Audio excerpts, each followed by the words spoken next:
Hi, Rachel. Hi, Marie. Here we are, episode 39 of What to Read This Weekend. We only have this one and two more left before we end our season. At 41, which of course is a prime number, and you know I like prime numbers. So welcome to our show. This is What to Read This Weekend, and we are your hosts, Marie and Rachel.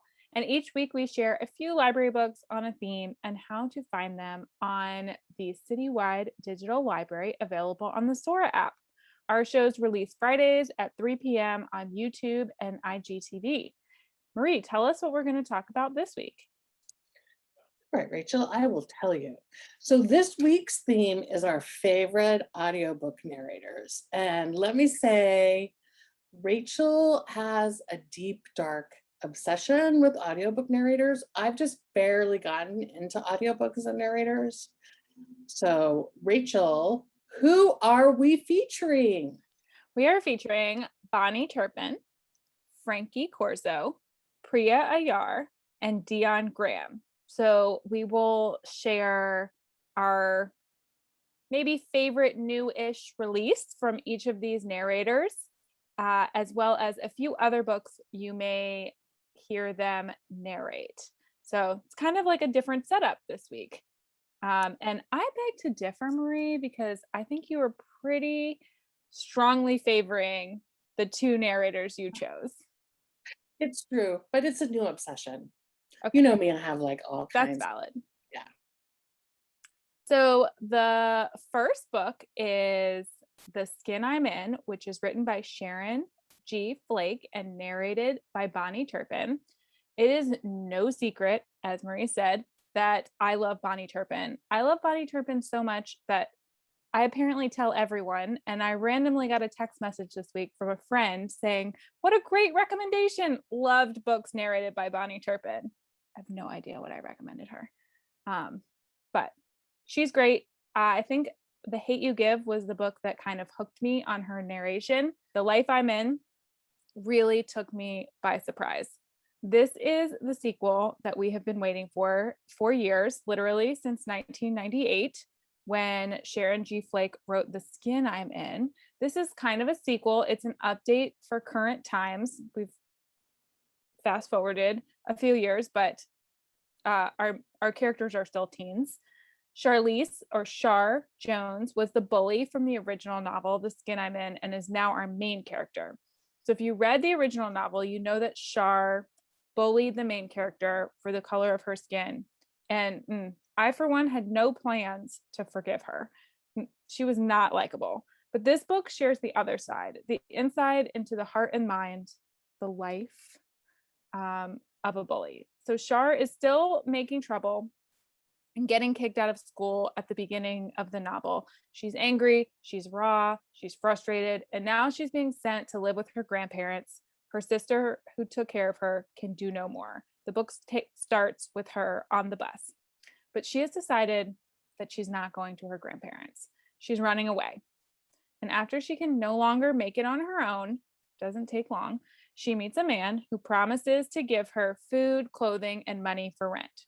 She's too tired and too hungry to think straight, and she ends up in a totally other world. This just took me like way off what I thought was going to be happening. The other world is the world of human trafficking. This was a really hard read, and I had no idea, like I said, what I was getting myself into. But there was something about BAHNI TURPIN's narration that makes it so easy to listen to these stories. Her voice is just so authentic to the characters and to young teen voices, no matter who she's narrating. And I just couldn't put this one down. I would say, based on the mature themes, this would be appropriate for age 14 and up. And some of the other highly recommended BAHNI TURPIN narration is obviously The Hate You Give, one of the good ones, and also Dear Haiti, Love Elaine by the same sister author pair, and This Is My America. All right. So I'm here to talk about FRANKIE CORZO reading narrating A Cuban Girl's Guide to Tea and Tomorrow by Laura Taylor Namey. I did it again, Rachel. I accidentally read to a romance, but I really love this book because it was kind of part romance, part foodie heaven, and a part coming of age story. So you know I'm all about those identities. And of course, it has our fantastic reader, Frankie CORZO. So A Cuban Girl's Guide to Tea and Tomorrow starts with Lila. She's in the heart and the heat of Miami. She has her life after graduation planned. She is take over her grandmother's bakery, check. Move in with her best friend into an apartment, check. And marry her longtime boyfriend, check. But you guys know there's a but because it's called a complication. Her boyfriend breaks up with her before prom, low blow. Her best friend says she doesn't want to move in with her. She wants to go to missionary work in Ghana. And then out of the blue, her parents decide to send her to England. What? Miami and England are very different. So is Lila gonna find herself or is she gonna lose herself? She does meet a caring heart in Orion Maxwell, who's a tea merchant. Of course, he's a tea merchant, like this is England. And her aunt keeps her cooking in the kitchen that she runs out of a hotel, out of an inn. So Frankie is CORZO is the narrator of the book, and there is lots of delicious food being made and described in both English and Spanish. And I enjoyed the way that the narrator moved back and forth between Spanish and English. I think it made it even more enjoyable than it would have been reading. And she also did male voices and English accents, so I'm going to give her mad props for that. She's really good at like bringing the emotion to the story and also the humor, because this book definitely has some funny twists and turns. This book is perfect for grades 7 and up. The next book is The Henna Wars by Adiba Jaigirdar, narrated by PRIYA AYYAR. In addition to audiobook narration, PRIYA is an accomplished screen and voice actor with specialties in comedy, animation, and narration. So I'm sure you can imagine why she's an excellent narrator. This story centers around Nishat, a Bengali Irish teen, and a school competition where students are invited to create their own businesses. Nishat is sure that she wants to do a henna business, something that's really important to her and her Bengali Muslim culture. It reminds her of her grandmother in Bangladesh who taught her how to do it. The problem is, another girl, Flavia, also wants to do a henna business. And up until this time, Nishat has a crush on Flavia. I mean, who wouldn't? She's beautiful, creative, charismatic, Brazilian and Irish biracial young woman in her class. But Flavia doesn't understand why appropriating someone else's culture, creating a henna business, is inappropriate. Will this get heated or will the girls somehow resolve this? Will Nishat ever tell Flavia about her crush? You will have to read more to find out. This book takes place at a Catholic girls' high school in Dublin, Ireland, and the author herself is 26. She's 26 years old, a Bengali and queer woman who immigrated to Ireland as a young girl and also attended a religious Christian school. So when Nishat comes out as a lesbian to her Muslim family, this happens at the very beginning of the book, they are not as supportive as she had expected. Everyone except her sister, Preeti. I loved the sisterly bond of friendship and support that the author wove through this. And although each of the characters do get the ending they deserve, there's still a good amount of challenges that our main character goes through. This was not the quiet, sleepy romance that I thought I was getting. I don't know what I thought. These books both like kind of were not what I had expected.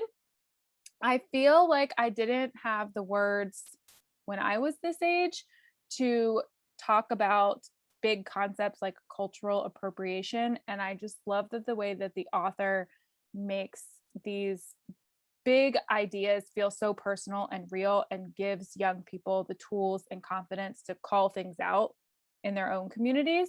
I also loved Priya's voice. It was so easy to listen to. It was like you were on the phone with your best friend. It was just like very light and nice to hear. She also narrated Red, White, and Whole, Love from A to Z, A Very Large Expanse of the Sea, and many, many others. All right. I'm here to speak about Dion Graham reading Concrete Rose by Angie Thomas. So Concrete Rose is a prologue to The Hate U Give. Everyone wanted to know more about Maverick, and so Angie gave it to us in this novel.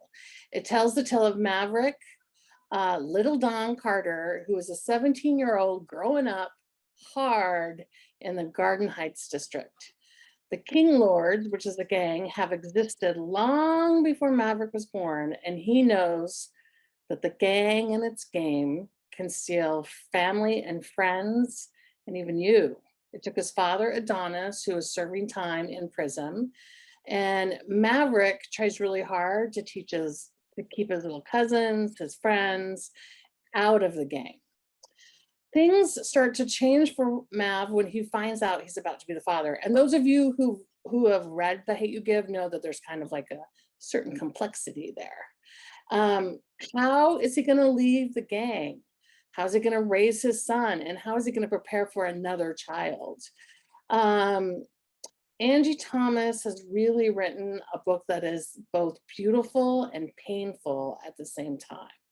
And what Dion Graham brings to this book is that he convinces us that Maverick is a living, breathing person that is not a work of fiction.